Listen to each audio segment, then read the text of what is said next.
All right, moving on to something really, really alarming. Reports that ice use in the country and community football is rife. Around the country, every weekend, thousands of young Aussies take to the field for grassroots footy. It's good for them and it's good for the community. But today, a seedy side of football's emerged. It's reported kids as young as 14 are taking ice, then hitting the oval. The ice in our society has become a massive problem, and of course football clubs being part of the community, it was only obvious that that was going to become a problem. When you take ice, you experience increased physical energy and alertness. You feel exhilaration or a rush that can last for hours. Your heart and breathing rates increase, you may grind your teeth or feel chest pain. You can also feel extreme agitation, aggression and paranoia. In this state, you may suffer a stroke or heart attack and die.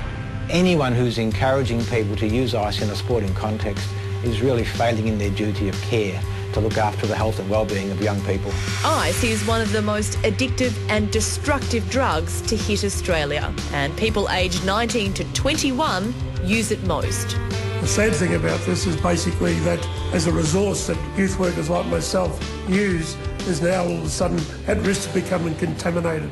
It seems the cautionary tales of elite players who've fallen prey to hard drugs are falling on deaf ears in Australia's community clubs.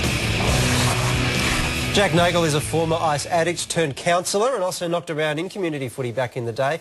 Jack, when I think ice, I really don't think performance-enhancing drug. Am I wrong about that?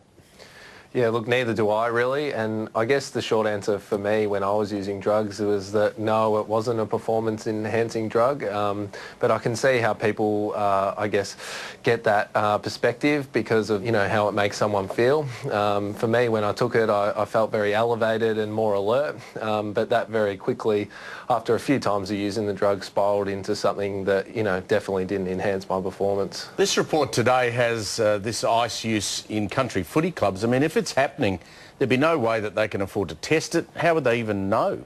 Yeah, look, it's incredibly hard, and I think it really comes down to friends and family, and there's certain behaviours that come along with addiction, and that's isolation and change in attitude, change in perspective and purpose and drive and things like that, you know, and they're the main ways that people close to someone using can identify them. Jack, often when young kids go off the rails, they're encouraged to get into sport to help their self-esteem, make them feel connected to the community. So if we've got this problem, alleged problem of ice in our community country sporting associations, that would terrify parents. Yeah, look, and it's one of the massive problems we're having at the clinic at the moment is that you know, part of recovery is being involved in those sporting clubs, and a lot of people, you know, especially young males that love playing footy are finding it really hard to reintegrate back into those communities because there is the unhealthy behaviours there. When you talk about unhealthy behaviour, are you talking about a bigger cultural problem within these sporting clubs? Most definitely. So, you know, when I was around football clubs and other sporting clubs, when I was taking drugs, it wasn't as in the open as it is now.